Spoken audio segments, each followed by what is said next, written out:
আওয়ামী লীগ বলেছিল 10 টাকায় চাল খাওয়াবে, ঘরে ঘরে চাকরি দিবে, কিন্তু কি দিয়েছে তারা ঘরে ঘরে লাশ দিয়েছে।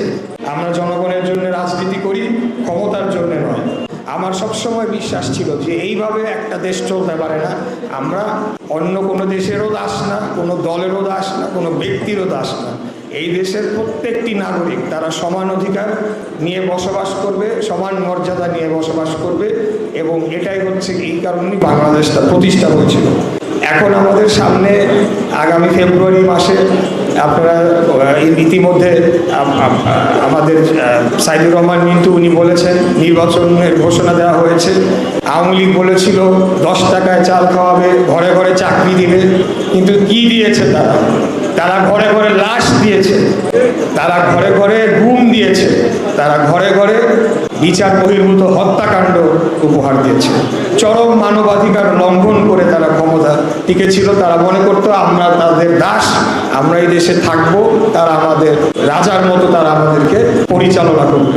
তো সেখান থেকে অবশ্যই আমরা তো বের হয়ে এসেছি, কিন্তু আমাদের এই লড়াইটা পূর্ণাঙ্গভাবে শেষ হয়ে যায় না। আমাদের লড়াই, আমাদের দাবি, আমাদের সংগ্রাম শুরুর থেকেই একটাই ছিল যে নিরপেক্ষ নির্দলীয় তত্ত্বাবধায়ক সরকারের অধীনে জনগণ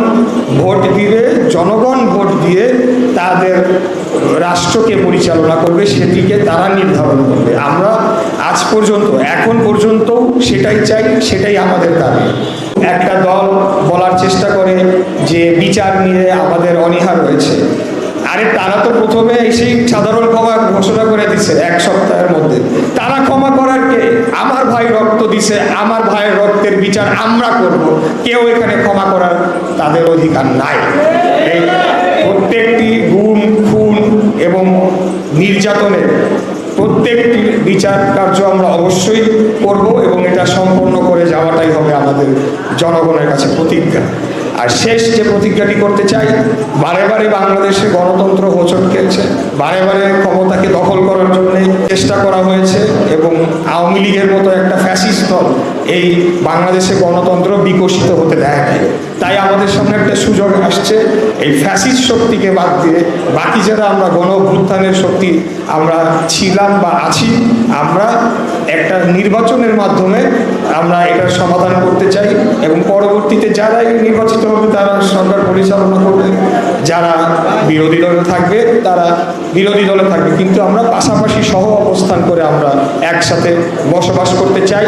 আমরা বাংলাদেশকে একটা শক্তিশালী সমৃদ্ধ রাষ্ট্র হিসেবে গড়ে তুলতে চাই, যাতে কোনো বহির্শত্রু বাইরের দেশের কোনো দেশ এসে আমাদের উপরে ছড়ি পুরাতে না পারে, সেই বাংলাদেশ আমরা গড়ে দিতে চাই। ওই 2-4টা বাস পুরাইলে কিছু হবে না, এগুলো আমরা জানি। ওই চোরের মতো সকালে এসে দিয়ে আবার চলে যাবে, এগুলা করে হবে না। আওয়ামী লীগের দিন শেষ। আওয়ামী লীগ নামে কোনো দল বাংলাদেশের মাটিতে আগামী অন্তত 50 বছরের রাজনীতি করতে পারবে না বলে আমি অন্তত বিশ্বাস করি, এবং আমরা সেটা করতে দিবও না। আমরা শক্ত হাতে সেটাকে প্রতিরোধ করব। আমরা ভুলে যাই নাই আমাদের সাথে কি করা হয়েছে। তো আমি আপনাদের অনুরোধ জানাবো, আমরা আমাদের সবচেয়ে বড় শক্তি হচ্ছে জনসমর্থন। আমরা এমন কোনো কাজ করব না, এমন কোনো কাজে লিপ্ত হব না যাতে জনগণ আমাদের প্রতি কোনো কারণে মনোক্ষুণ্ণ হয়। আমাদেরকে কিন্তু মনে রাখতে হবে, নির্বাচনে আমাদেরকে জনগণের মন জয় করে তারপরে আমাদেরকে জিততে হবে এবং রাষ্ট্র ক্ষমতায় যেতে হবে। অতএব আমরা জনগণের জন্য রাজনীতি করি, ক্ষমতার জন্য নয়। ক্ষমতায় যদি মহান আল্লাহ তাআলা দেয় সেটা ক্ষমতা না, সেটা একটা দায়িত্ব। দায়িত্ব পালনের সুযোগ পেলে আমরা দায়িত্ব পরিপূর্ণভাবে পালন করার চেষ্টা করব, আর না হলে আমরা আজীবন জনগণের জন্য, জনগণের অধিকারের জন্য এই লড়াই অব্যাহত থাকবে ইনশাআল্লাহ।